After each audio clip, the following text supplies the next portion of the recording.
Good morning, everybody. My name's Jason Fox. I'm the Technical Community Manager and Evangelist at the FIWARE Foundation, and we're continuing our regular series of FIWARE Wednesday webinars.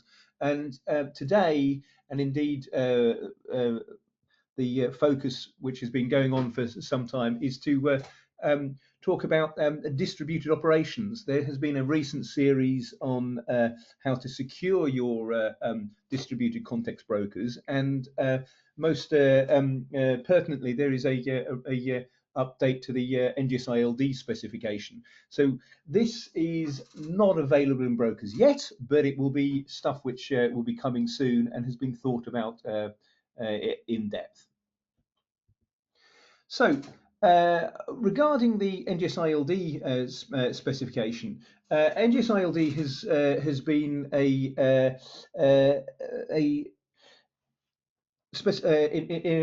industrial specification group, an ISG within ETSI over the last 5 years, which is obviously a set of interested companies who are looking at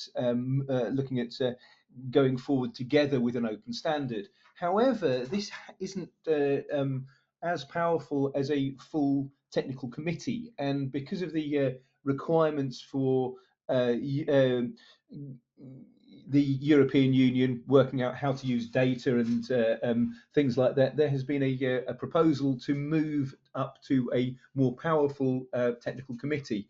The definition is there on screen: Centre of Expertise and Data Infrastructure Services, Applications and whatnot.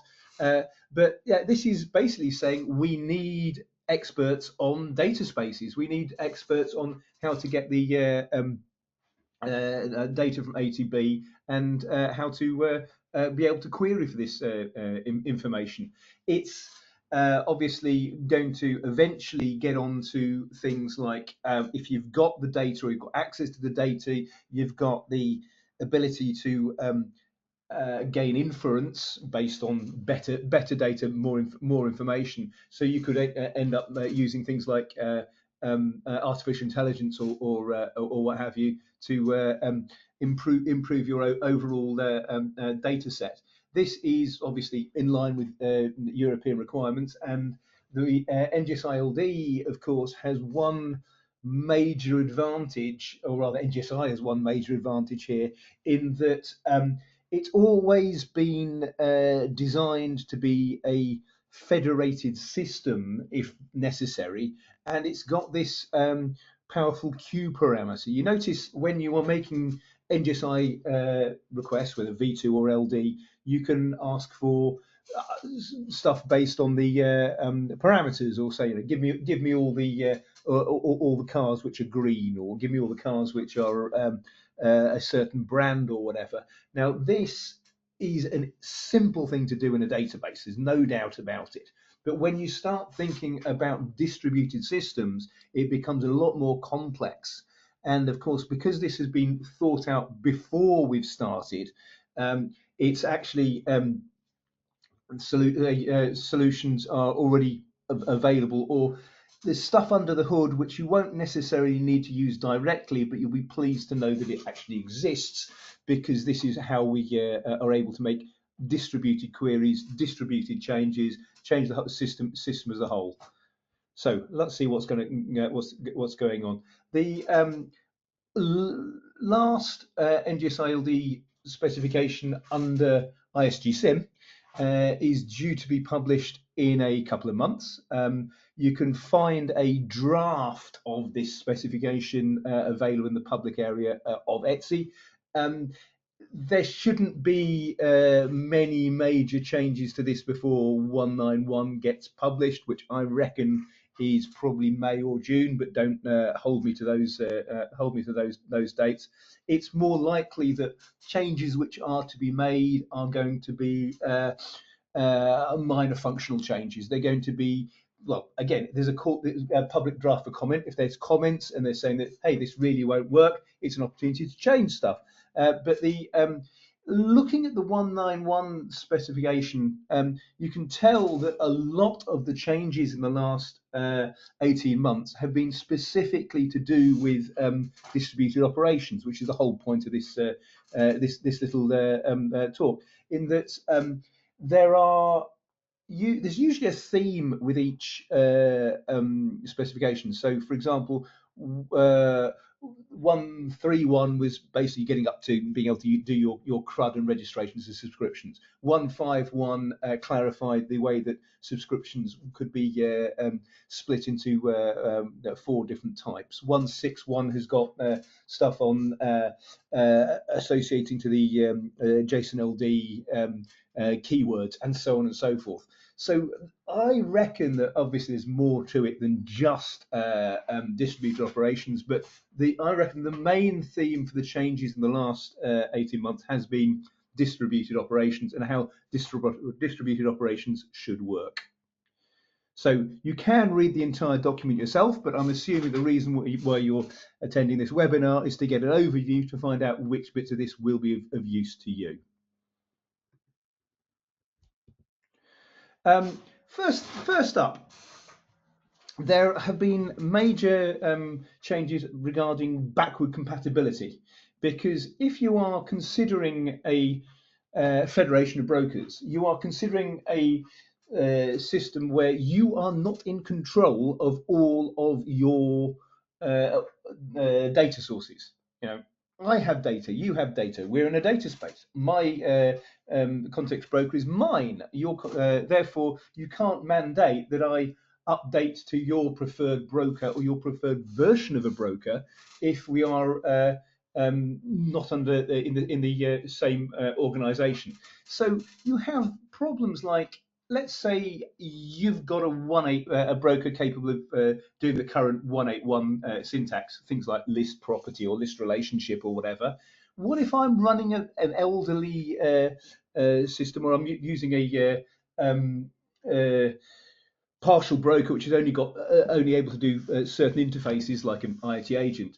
If I can't deal with that, how can we actually federate?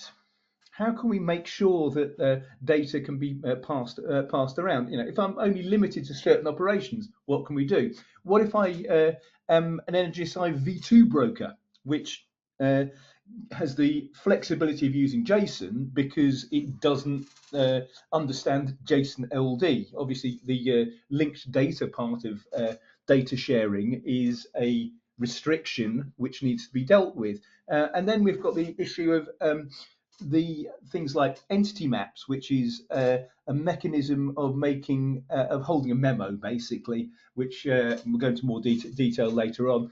But it's a new function. It was added into the 1.8 specification, and obviously brokers prior to that aren't going to supply you with an entity map. So this needs to be dealt with somehow.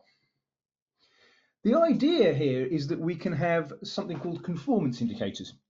Conformance indicators are defined already by the IETF in their link header, saying it's profile version. Or we can say when we're doing subscriptions and registrations, we've got 2 special keys. The existing JSON-LD context means that when I create a subscription or I create a registration and the registrant says, oh, by the way, use JSON-LD context, it means that all the data passing to the registrant will undergo an expansion compaction operation prior to being pushed down to the registrant, and the same compaction expansion operation will be applied on the way back. What does that mean? Is that effectively the registrant is saying, use these terms. This is already the way that IoT agents using NGSI-LD work. They say, okay, I am giving you a fixed context. You must use this, or you must understand this. It means that my organization is able to use my preferred terms. I say use this set of terms. They expand to proper IRIs. Our IRIs are in common, and then what you have in your part of the federation is entirely up to you. The second new key is this thing called NGSI-LD Conformance, and that is saying, look, when you talk to me, I want it to be in NGSI-LD 1.6 format or 1.7 format or 1.8 format. And it's up to the calling context broker. So this will be stuff inside your context broker to say, okay, I need to get rid of data which I can't deal with. Now, it is, as I said, there is a IETF standard saying, you know, this payload is conformant to a certain profile. That should also be supported. But this means that when a context broker is retrieving receiving its payload, it is likely to have potentially multiple link headers for a start, and it could say, okay, this is a 1.8 profile, so I know what to deal with it. It doesn't have to do anything with it. It's useful. Within GET requests, you are able to use the prefer header. All of this is standard IETF headers. This is what you're supposed to do. It's not making it up as you're going along. It's applying existing best practice. And again, you can have a preferred header saying, I prefer that you give me data in the NGSI-LD 1.8.1 format or the 1.6.1 or whatever format. The response should say, this is what I've given you, with an additional header saying I applied this. But you will notice that if my data is different to what I've actually got internally, it should return a 203 code rather than a 200. A 203 code is saying, yeah, here's your data, but it's not quite what I've got. It's what you want, but it's not quite what I've got. Now, that only difference that means for most users is that if you are making GET requests to a context broker, you should accept 200 codes, 200x codes, rather than just specifically 200 itself. So 203 is a valid return code, or will be a valid return code saying, yeah, I've fiddled around with the data a bit. What do I mean by fiddling around with the data? You can see here that this is how it works. We have here the things like ID, type, location, and observation space, operation space are they've been there since the beginning. Every single context broker needs to deal with them. However, things like scope, which is the equivalent to the FIWARE path in NGSI v2, or something new called expires at, they're new. They're in version 1.4, 1.8, whatever.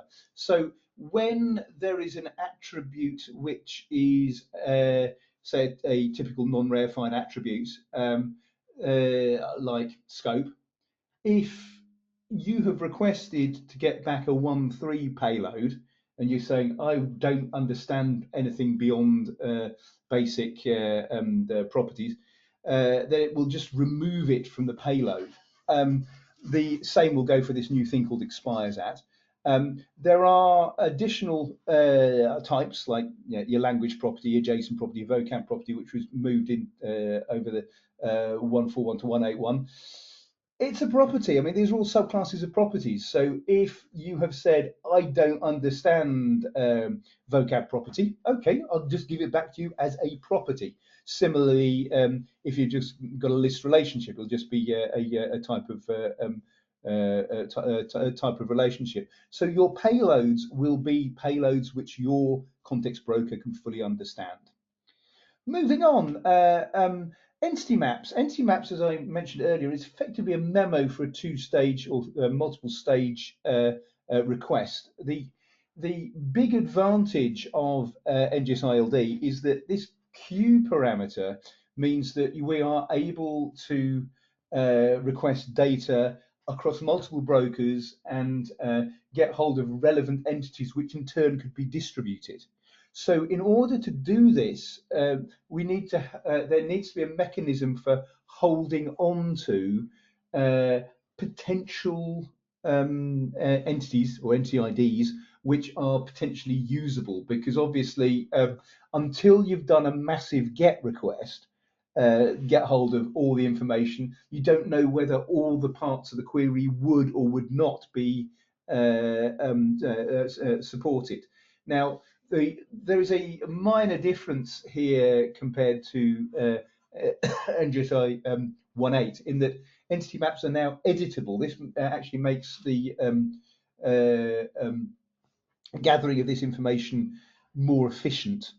Because what happens is you get hold of a broad query saying all of these may or may not be of use to you, and then you say, okay, I will get rid of candidates which are no longer required, and I will somehow keep in memory, or rather accessible, the ability to say, right, when you do further queries, use it across these IDs only, or these registrations only.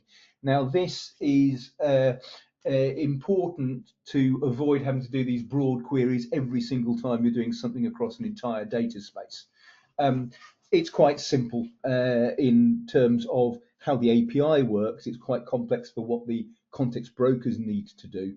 All you need to do is add in entity map equals true, and you'll get one, or rather you'll get a NGSI-LD entity map header to say this is the location you can use to find it, so that if you then make another GET request and use that NGSI-LD entity map, it will reuse this this memory feature. It might have already expired. It might not be supported, but what happens if it has disappeared is that obviously it has to regenerate all over again, but it stops you having to do lots and lots of work. There's another thing here about split entities. If you have multiple brokers which have got complete entities, it's much easier to do this, do queries on queue and get the relevant candidates. If your color is held in one broker, but your car registration is held in another one, then if I'm asking about, or car mark or whatever, if I'm asking a queue on both of those, I need to get hold of all those candidates first before I can filter. If, however, I say there's a full car entity in every broker I'm dealing with, which is probably the case in most most data spaces, then I can just say, okay, just run this query on the entities you've got, and then tell me what you've got. It makes life a lot easier for things to reduce computation time. Now, not all registrants are capable of understanding entity maps. So if you look at the types of operation groups, you will find that there's now this new thing called association ops.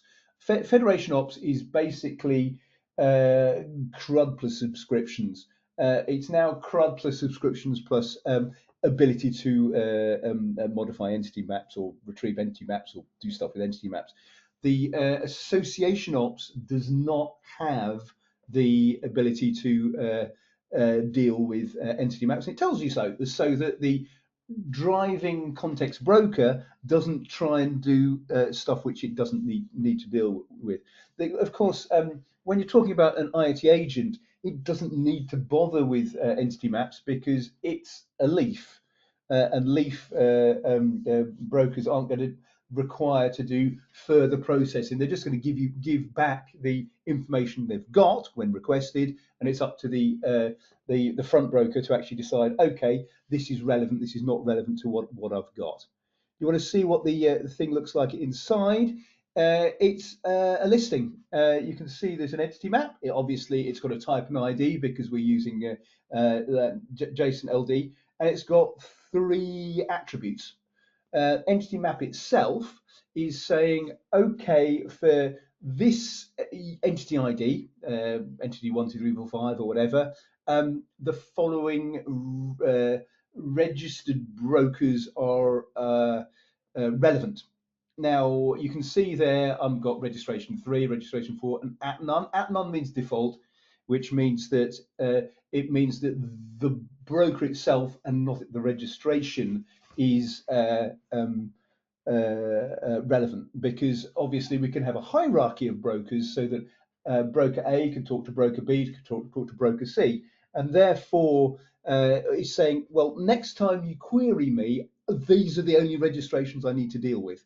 And of course, if it's just at none, then that's fine. It's saying it's just held locally within my my context broker. The next bit is the linked maps, and this is saying when I have a registration, an entity which is firing a registration 003 or whatever, then it in turn has sent me back an entity map, so that I can say, when I want more data, go and use this existing entity map. The expired time obviously is saying, this is when we're likely to die.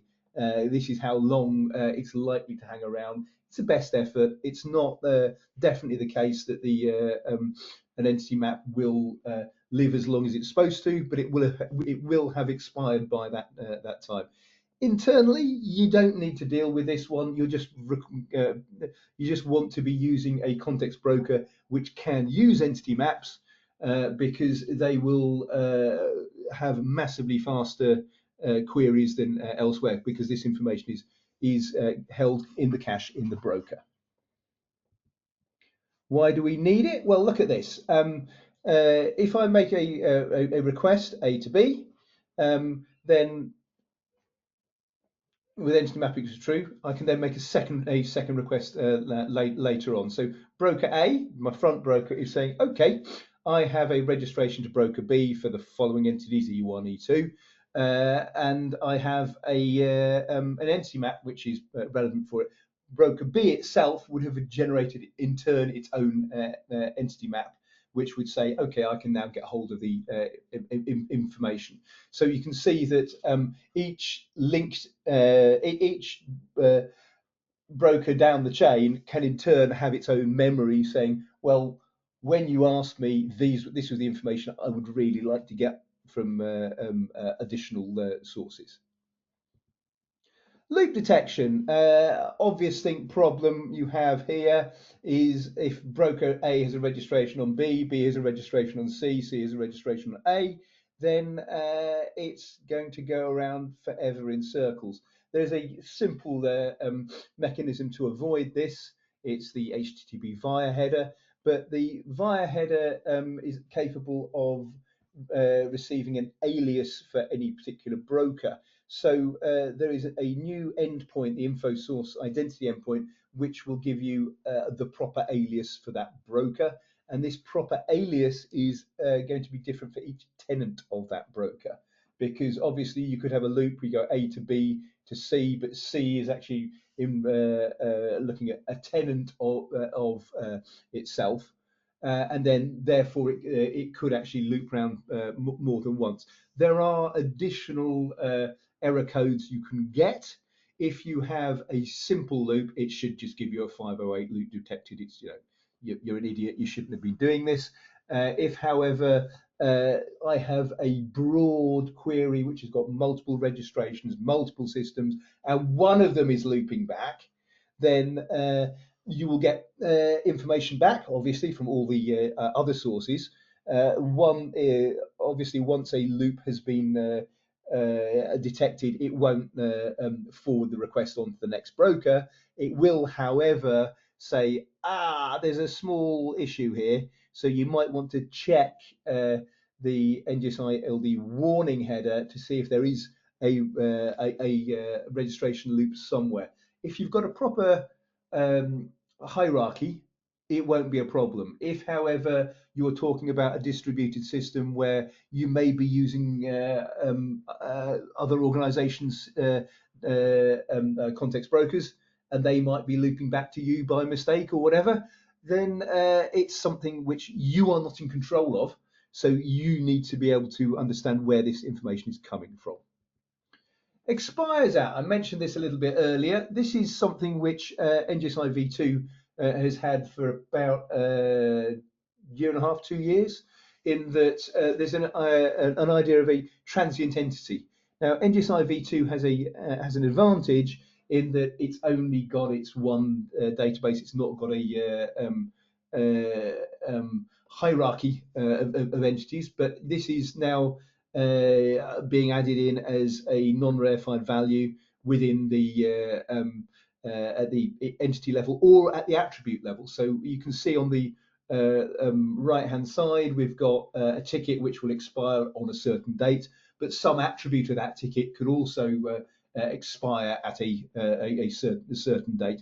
Why is it expires at rather than a date expires, which is what V2 uses? It's because expires at has already been defined in the core context. It's already got a meaning. So that is actually, if you think about it, it's a long URI to actually say what it really means. So reusing the existing term. It is slightly different because we're talking about a distributed system, as you'd normally expect. So it doesn't mean that the expiry, the entity will expire across the entire federation. It means the broker which has got that value will attempt to get rid of it, garbage collection, at that point. So it's always talking about the local storage of it. If you've only got one context broker, yeah, it's basically the same as V2, as you'd expect.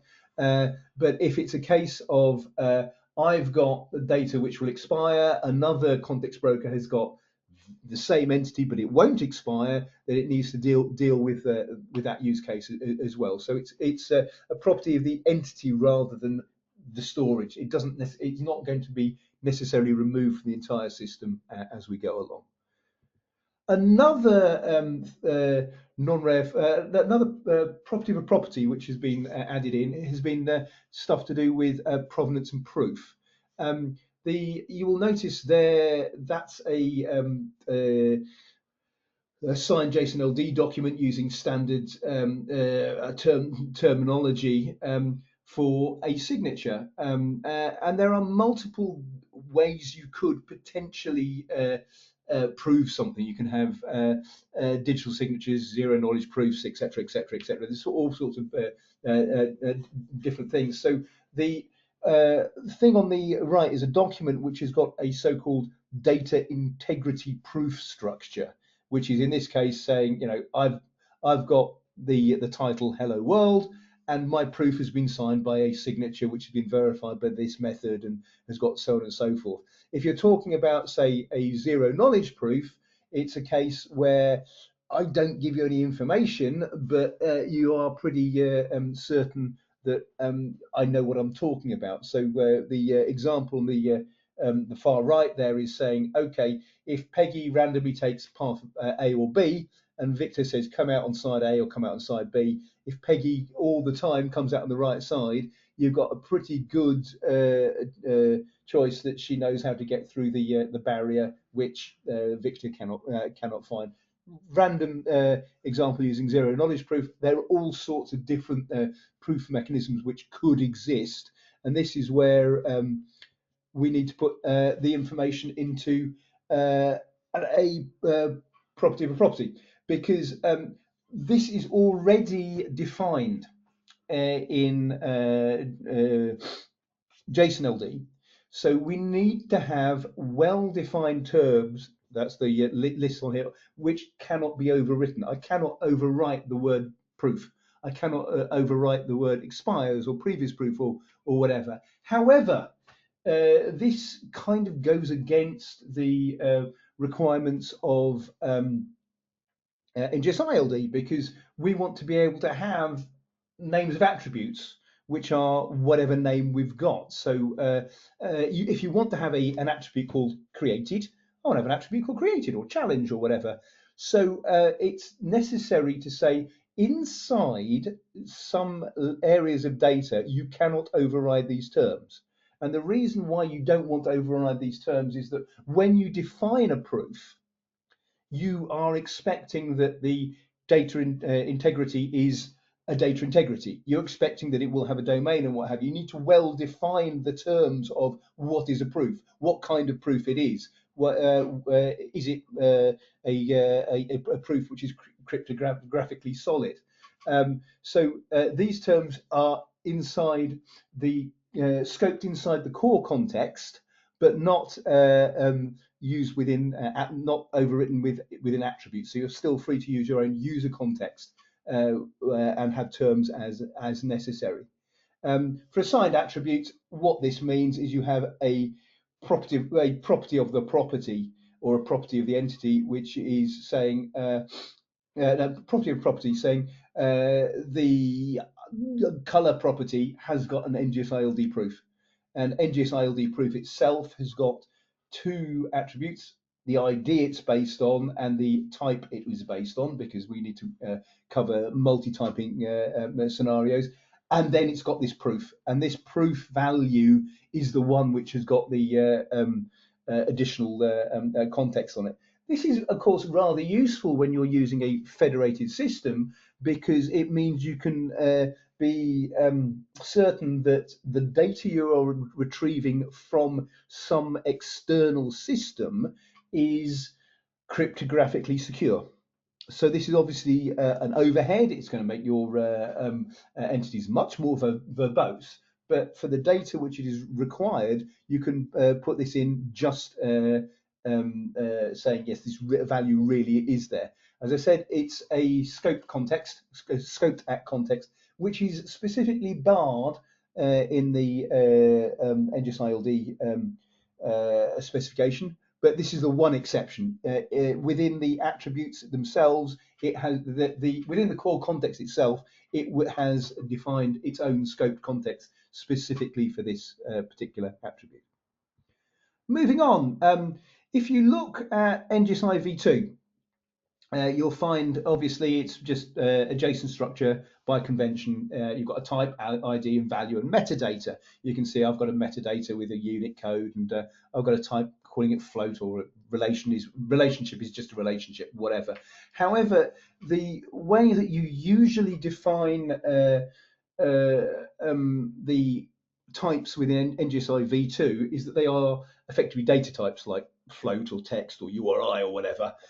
They are not, just random words. Now you want to be able to have the equivalent in NGSI-LD to be able to get hold of information about data types. This is obviously useful when you are trying to manipulate the data, or indeed if you have a V2 broker as a leaf broker within a federation. In order to deal with this, we now have this additional formalized value type, a non-reified attribute, which can accept the same data. If you look at the two payloads, you've got a type of text, or you've got a value type of text. Now, the types within NGSI-LD, because NG is based on JSON-LD, are an at type, and an at type must be one of the keywords which maps to a JSON-LD element. So a property will always have a value. A relationship will always have an object, which is obviously an at ID. It's a URN. It's directional. A list property will always be a container. A JSON property will be a JSON, and so on and so forth. Now, with the value type, what you've got is saying for this particular value or whatever, it's got another IRI saying this is a float, this is an XSD float or whatever. This shouldn't be earth-shattering, because already in NGSI 1.8 there was this concept of object type, which is obviously for relationships, and that is saying for this particular relationship I am pointing at an object of type building. Fine, and a building again is going to be an IRI. You use at vocab to expand this to being whatever a building actually is. It's precisely the same, but it's now added on properties as well. A new feature coming in is snapshots. Now, they're all queries within a federated system are best effort, because you don't know how many context brokers you've got. You don't know how many are going to respond within from their registration within time. And next, when you make a second query like a pagination and look at second page, then maybe another broker's come online. Maybe a registration of a registrant has now been added. Things will change. if you want to have a fixed data set, then this is where snapshots will come in. This is where you want to add in effectively a frozen view. Basically, give me all the data of this system. I will store it locally, and I will be able to deal with this data set as if it were just a local system. It won't have any registrations of its own, but it will then, you'll be able to make further queries on a static set. Example, let's say you want to do a predictive twin. You get hold of the state of the system, you then run a scenario. You say, okay, what would happen if I put data in, if I put wastewater in this location? I run my simulation, I want to then wipe it, put it back to where it was beforehand. Say, well, what happens if I did this? What happened if I did that? This is where you can go back to a well-known state each time and say, now what? I'll try doing this, because of course with a snapshot you can still do your standard CRUD. You can still subscribe to a snapshot. You're still able to get hold of information. The one thing you can't do is you can't do additional registrations here. This means that you potentially want to have a static set of data. You want to be able to clone it. You want to be able to edit it, delete it, move stuff around. Well, that's fair enough. You know, we want to have a mechanism for doing this. Internally, this means there's a new endpoint called snapshots. It does the usual get, delete, post patch, whatever, and effectively it's like a tenant. It's going to have NGSI-LD snapshot in there, and it's going to have effectively, that means it's local equals true. Entities can be orders. I'll talk about ordering in a second, and you can create subscriptions. Obviously, this thing may well take some time. So when you request a snapshot, you can say, give me a notification when it's ready, or you can poll retrieve the status. You know, can you say, can you hold on to this data a bit longer? I want to delete the whole thing, or I want to clone it. The snapshot payload is just a series of queries. So you do a broad query. You can say, I want to get all the entities of type XYZ, but of course this is an array of queries. So I could say, give me all the entities of type car, give me all the entities of type bicycle, give me all the entities which have got some sort of query, be it a geoquery or even a temporal query. And you have some sort of lifetime as expected as to what the length of the queries hold on resources is going to be. You can see that, you know, I would like to have a query which lasts for 4 months. I'd like to have a query that lasts for 30 seconds. Priority, again, is a value from 1 to 10, pretty much like a Java thread, so that if a context broker is running out of resources, it will delete stuff as necessary. Entity ordering. This always used to be a problem because if you're thinking about a distributed system, ordering is basically impossible unless you create your own collation index across your entire entities. Then it's difficult to say, I will sort this in a certain order. However, if you're talking about a single broker, either local equals true or one of these snapshots, then you are able to pass in information which may be of use for the underlying database to sort stuff, which means that certain sorts of sort order may be available, like sort by value or sort by distance. It will depend on the backend database. If the backend database doesn't deal with Lithuanian, it won't be able to give you back stuff in Lithuanian sort order. However, the most useful use case of this is probably making it case insensitive. The default ordering of entities, if you were to just ask a context broker, is, I believe, usually the order in which they were created at. If you want to go into more detail, the default for if you're doing on a sort, would be standard ASCII text order, which obviously means that things like characters are going to be in detail. But this means that we can now potentially pass to the context broker sufficient information so that it is able to give us back entities in a order of our choosing. Example, I want to order by name. I can order by name. It will go default by ASCII ordering, which may well be useful, or I can order by name followed by age, or I can order within a sub-attribute. What's probably more useful in many cases is you would add in a collation.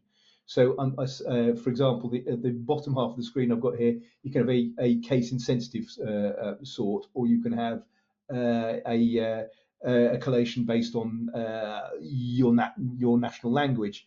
This means that, you know, if you wanted to sort now, if you wanted to sort your bus stops in Spanish, you could say order by name, collation, put Spanish as the BCP collation extension, and then it would attempt to give it either with the